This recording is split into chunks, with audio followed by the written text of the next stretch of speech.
Мен осы қаладағы елеусіздеу бір әкімшілік мекемесінде ортанқол басшы дәрежесіндегі қызметкермін. Білім дәрежем жоғары, мамандығым экономист.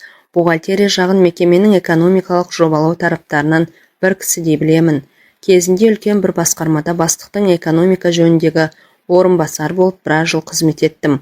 Аумалы төкпелі кезеңде ол мекемеде де жабылған соң басқа жұмыс іздеуге мәжбүр болдым.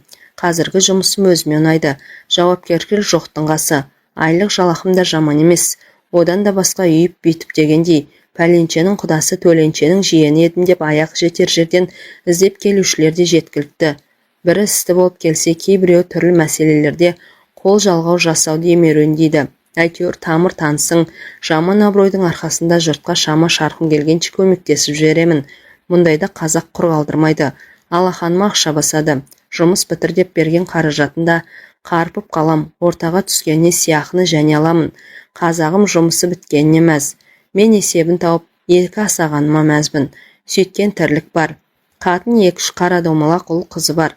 Саяжайды әлдеқашан оралмандарға сатып болданған біз. Әттең, ертеректе арзандау кетті, мәшіне бар. Әйелім ұсқынсыздау, оған қоса бала басты, салпетектеу, өзімнен 7-8 жас кіші. Бұл менің 3-ші әйелім.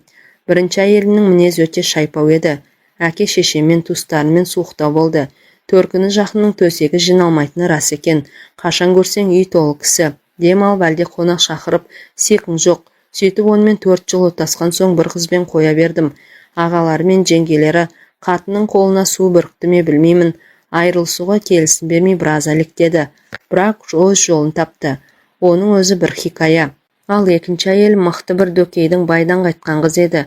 Өз көйлегімізді өзім жуып киіп, өз тамағымды да өзім пісіріп ішіп, онымен тұрған 1-2 жылдың ішінде тіпті жүнжіп кеттім.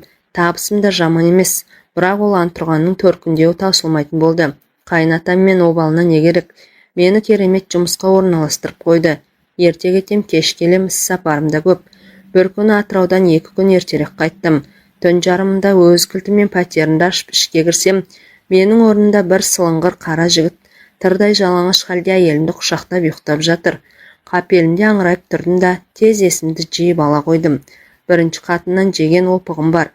Дыбысымды шығармай еркектің киімдерінің қалталарын жақсылап қарап, құжаттарын, ақшаларын сыпырып алдым да цифрлы фотоаппаратты қолыма алып, шамды жағып келіп жібердім. Ұйқылы ояу әберлерін қолдарымен әрең қалқалаған әлгілерді шытырлатып суретке түсірдім. Содан соң әй шайға қаратпай самовардан рәзірадым бар. Жалаңаш қалпында подъезге аттандырдым да әйелімді шкөлікпен мәшинеге мінгізіп әкесінің дарбазасының алдына тастап кеттім. Сотқа арызды өзім жаздым. Бұл тартпайтын фотобейнелер соттың да дөке атамның да аузын аштырмады. Әлгі жігіттің де төлік жасын сотқа табыстадым. Сөйтіп айналдырған 1-2 айдың ішінде дәкең тағы да бойдақ болып шыға келді. Бірақ қайын атам бұрынғы табысты қызметінен есебін тауып тайдырды. Арада көп уақыт өтпей, оның өзінде аяқ аспаннан келді. Парамен ұсталыпты. Менің қадірімді білмеген қызы осы қаланың және бір жігітіне күйеуге шығып еді. Үйренген әдет қалама және жұмысқа жүрісі әшкерленіп, алдыңғы таз кебін қайта киіпті. Қазір мейрамханалар мен кафелерді төңіректейді деп естідім. Шоқ бәріңе де сол керек деп мен жүрмін. Шыны солай ғой, менің тіпті жазығым жоқ. Енді аузы күйген ұрып ішеді дегендей үйлену мәселесін шетке сырып қойып жүредім. Бірақ жалғыздық бір Құдайға ғана жарасыпты деп бекерге айтпайды ғой. Берекем кетіп сиқым қашты. Жасым да 30-дан өтіңкіреп бара жатыр. Солай ойланқырап жүргенде осы бір күнгі әйелмен бір тойға барғанда таныстым.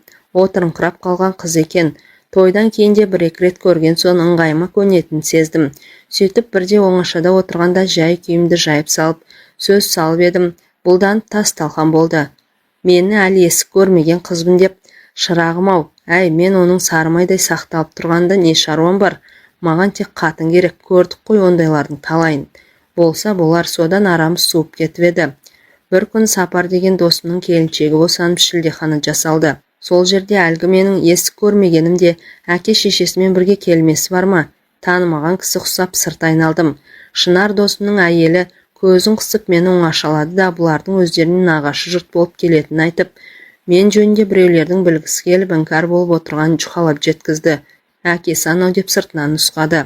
Содан той біткен соң қонақтарды апарып сала қойшы деп Сапар қиылды. кемпір шалды бой жеткенмен қоса мәшинеге салып, жігіттің қыз ауылына қарай тартты да кетті. Қыздың әкесі дұрыс кісі екен.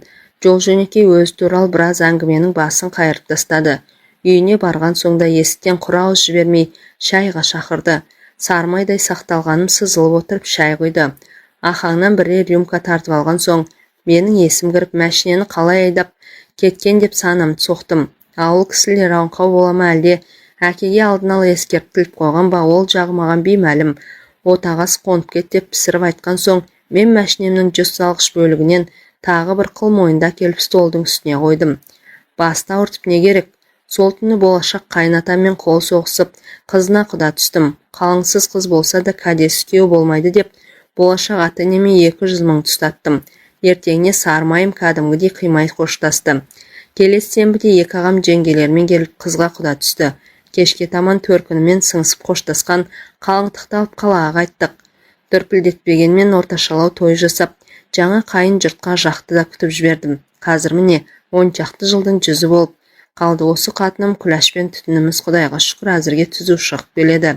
Тұғырдан түсе қоймаған күйім жоқ. Беті тегістеу төмен етектіні көрсем, әлде де лебем қозады. Бұл қасиетімді бұрын сармайдай сақталған, осы күні қақпыш балықтай қақталған қатыным жақсы біледі. Содан да шығар, үйдегі телефонның қоңырауын аңдып отырады. Ал мен болсам, ұялы сымтегімді үйдің босағасын аттар алдында желден айырып тастаймын. Әрине, ел жатар кезде әдейі қатынның қытығына тиіп, қоңырау шалатын қысыр келіншектер де біздің таныстардың ішінде баршылық.